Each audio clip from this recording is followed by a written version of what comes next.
Ainda estava escuro quando o Juiz de Fora despertou para uma das manhãs mais perturbadoras de sua história recente.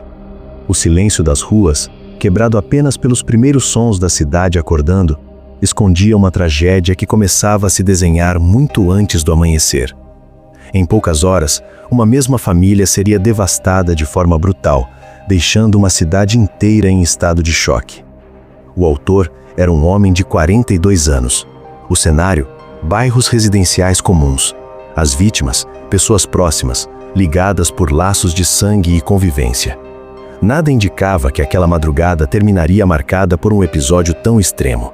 Ainda assim, por volta das 3:30 da manhã, o homem saiu de sua casa decidido a atravessar quase metade da cidade a pé. O caminho era longo, silencioso e carregado de uma tensão invisível. Durante cerca de 2 horas, ele seguiu pelas ruas vazias, passando por avenidas, bairros e esquinas conhecidas. Não houve pedidos de ajuda, não houve pedidos de socorro. Apenas passos firmes, avançando em direção ao endereço onde morava sua família. O relógio se aproximava das 6 da manhã quando ele chegou ao local. O prédio ainda despertava lentamente, portões fechados, janelas apagadas. Foi então que ele aguardou. Esperou o momento exato em que uma de suas irmãs deixaria o imóvel para ir ao trabalho, como fazia todos os dias. Assim que ela cruzou a porta, foi surpreendida de forma inesperada. O ataque aconteceu ali mesmo, sem chance de reação, abrindo caminho para que ele tivesse acesso ao interior do prédio. A partir daquele instante, o que se seguiu foi uma sequência de atos que interromperam vidas, sonhos e histórias de uma mesma família. Segundo as investigações iniciais, a primeira vítima foi essa irmã, surpreendida logo ao sair. Em seguida, o homem subiu para outros pavimentos, onde estavam os demais familiares. No interior do imóvel, estavam pessoas que jamais imaginariam que aquele encontro terminaria em tragédia. Outra irmã foi atingida. Depois, uma criança de apenas 5 anos, sobrinho do autor, teve a vida interrompida de forma irreversível. O ambiente familiar, que deveria representar proteção, tornou-se palco de uma violência incompreensível. O pai do autor, João Batista Fernandes Souza, de 74 anos, também não resistiu. Conhecido na cidade por sua atuação religiosa, ele era pastor de uma igreja evangélica em Juiz de Fora. Ao seu lado estava a esposa, Neide Fernandes de Faria Souza, de 63 anos, igualmente pastora e reconhecida pela dedicação à fé e à comunidade. Ambos foram encontrados sem vida dentro do imóvel. A notícia se espalhou rapidamente. Em poucas horas, a cidade inteira já comentava o ocorrido, tentando entender como uma família conhecida por sua religiosidade e união havia sido atingida de forma tão devastadora. Conselhos religiosos locais emitiram notas de pesar. Fiéis e moradores se reuniam em silêncio, incapazes de compreender o que havia levado àquele desfecho. Familiares relataram que o homem já demonstrava comportamentos preocupantes há algum tempo. Havia tentativas de ajuda, conversas, orientações e pedidos para que ele aceitasse acompanhamento especializado. No entanto, segundo pessoas próximas, ele resistia a qualquer tipo de tratamento. A família tinha ciência das dificuldades, mas jamais imaginou que a situação chegaria a esse ponto. Enquanto isso, equipes da Polícia Militar e da Polícia Civil foram acionadas. O prédio foi isolado.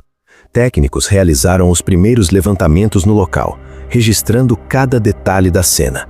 O impacto emocional era visível entre os profissionais que atuavam na ocorrência. 5 vidas da mesma família haviam sido interrompidas em poucas horas. O autor foi localizado posteriormente em seu próprio apartamento, no 10º andar de outro edifício. No momento da abordagem, não houve resistência. O homem foi detido e encaminhado às autoridades.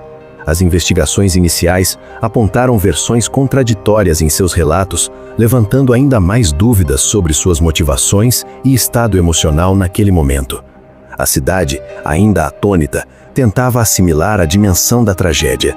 Velórios eram organizados, familiares e amigos buscavam explicações e uma pergunta ecoava entre todos: como uma história construída sobre fé, convivência e laços familiares terminou de forma tão sombria? Mas as respostas ainda estavam longe de serem completas. Após a prisão, novas camadas da tragédia começaram a emergir. O homem foi conduzido sob custódia, enquanto investigadores tentavam compreender o que havia se passado em sua mente nas horas que antecederam os ataques. Não havia registros anteriores de ocorrências policiais envolvendo seu nome. Nenhuma denúncia formal, nenhum histórico oficial que indicasse que aquele desfecho era iminente. Ainda assim, familiares afirmaram que o comportamento dele vinha se tornando cada vez mais instável. Havia momentos de isolamento, falas desconexas e mudanças bruscas de humor. Pessoas próximas relataram que ele demonstrava resistência a qualquer tipo de ajuda profissional.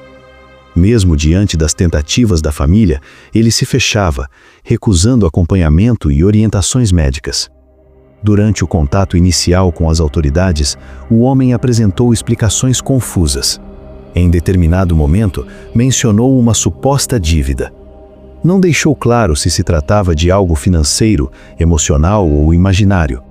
Ao ser questionado, mudava de assunto, se contradizia e não conseguia sustentar uma linha coerente de raciocínio.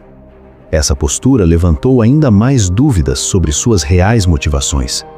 O que mais chamou a atenção foi o comportamento descrito após a detenção. Segundo informações oficiais, ele demonstrava frieza, ausência de arrependimento e uma calma que contrastava com a brutalidade do que havia ocorrido horas antes.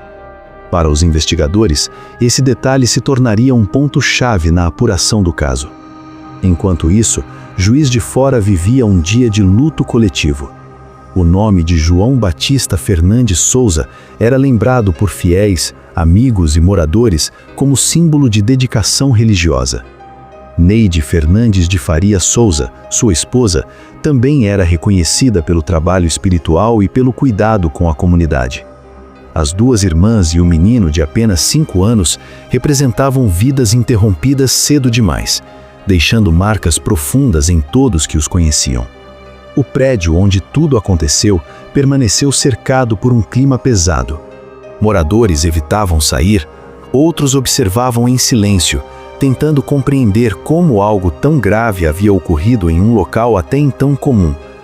A presença constante das viaturas reforçava a sensação de que aquela tragédia não seria esquecida tão cedo. Os corpos foram encaminhados para os procedimentos legais e os velórios passaram a ser organizados no Parque da Saudade. Amigos, familiares e membros da igreja se preparavam para despedidas que jamais imaginaram fazer daquela forma. O sentimento predominante era de incredulidade. Muitos diziam que ainda parecia um pesadelo, algo impossível de assimilar completamente. A investigação seguiu para a fase mais delicada: entender se o autor tinha plena consciência de seus atos ou se estava sob algum tipo de surto psicológico no momento da ação. Exames, laudos e depoimentos passaram a ser fundamentais para esclarecer essa questão. Até então, não havia diagnóstico formal, apenas relatos de comportamentos preocupantes, ignorados ou minimizados ao longo do tempo. Esse caso reacendeu debates profundos sobre saúde mental, negligência silenciosa e os limites entre fé, cuidado familiar e responsabilidade social. Quantos sinais são ignorados antes que algo extremo aconteça? Quantas vezes o comportamento instável é tratado como algo passageiro, até que seja tarde demais?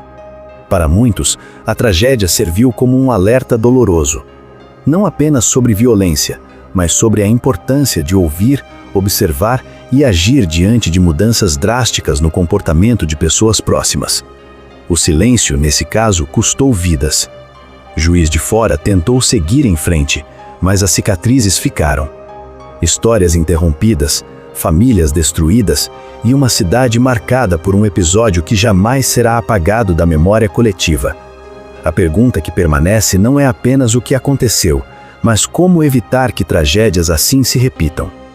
No fim, restou o luto, a perplexidade e a consciência amarga de que, às vezes, o perigo não vem de fora, mas nasce dentro do próprio lar, crescendo em silêncio até explodir de forma irreversível. E enquanto as investigações seguem, o caso permanece como um dos episódios mais sombrios já registrados na região, lembrando que nem sempre o mal anuncia sua chegada. Se você acompanha histórias reais que revelam os lados mais obscuros da mente humana e da sociedade, inscreva-se no canal. Aqui, trazemos narrativas profundas, investigativas e reflexivas, sempre com respeito às vítimas e aos fatos. Ative o sino para não perder os próximos casos e ajude o canal a continuar trazendo conteúdos que fazem refletir.